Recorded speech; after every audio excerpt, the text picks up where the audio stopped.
क्या बात हुई? देखिए, जितनी भी समस्त जो भी पूछताछ हुई, जो एसआईटी ने जो भी मेरे से क्वेश्चन पूछे हैं, मैंने पूरे हर तरह के मैंने सारे जवाब दिए हैं, ठीक है ना। और ये 6-7 घंटे मेरे ख्याल से एसआईटी जांच चली है और जो भी चीजें हमें पता थी, सभी चीजों से रिलेटेड हमने पूरे सब जवाब दिए हैं।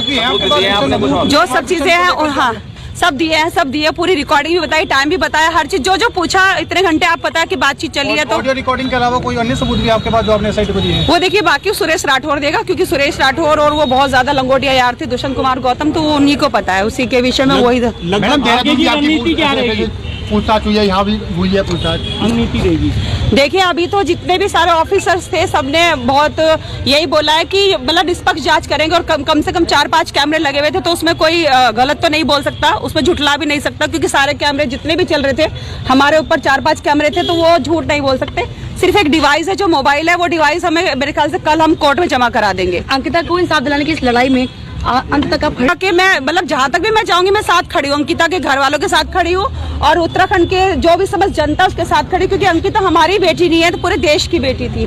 खाली जी 2 दिन से सोशल मीडिया पर आपके तेवर थोड़े से बदल गए थे, तो लोग बड़े कमेंट कर रहे हैं। देखिए लोग, हाँ, मैं बताती हूँ, मुझे बहुत गुस्सा आ रहा था, क्योंकि कल हमें पता कि किस तरह से हमने कल भी हम कई घंटे एसआईटी जांच में रहे और हमें बहुत ज्यादा बुखार था, वॉमिटिंग से लग रही थी, लेकिन लोग हमारे बारे में कह रहे हैं कि बिक गई है, किसी सत्ता के हाथों बिक गई है। अगर हमें बिकना होता तो आप बताइए ना। हमने वो भी बताया कि किस तरह से हमारे ऊपर हत्याओं के षड्यंत्र हुए। जैसे हम सबसे पहला लाइव गए थे, उसके बाद भी हमारे घर पुलिस की गाड़ियां भर के गई है, रात को 1:30 बजे, फिर उससे अगले दिन भी गई है। और किस तरह से हम बचते बचाते हम 29 दिसंबर को हम वहां से भागे हैं, शूटिंग से अपने भागे हैं। और शूटिंग से भागने के बाद हम किस तरह से, हमने ये भी बताया, हम गुरुद्वारे में रहे, किस तरह से हम रैन बसेरे में रहे, हम मोदी जी के, वो हमारा ईश्वर जानता है कि हमने नया साल इस समय हमने सड़कों पे बिताया है।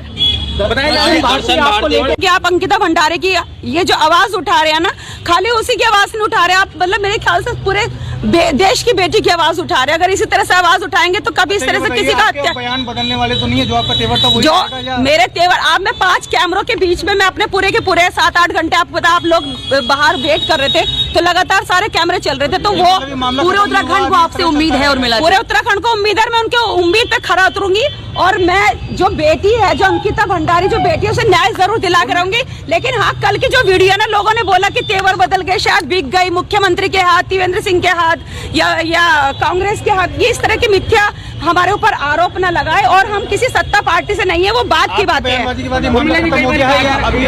अचानक से आप गायब थे, एकदम से अचानक से आ गई हैं सामने, इसलिए भी सवाल उठाए। देखिए, बेकार की बात है, हमारे पास इतने सारे सबूत है, तो उन सबूतों को छुपा के रखना भी बहुत जरूरी था, आप समझ सकते हैं ना।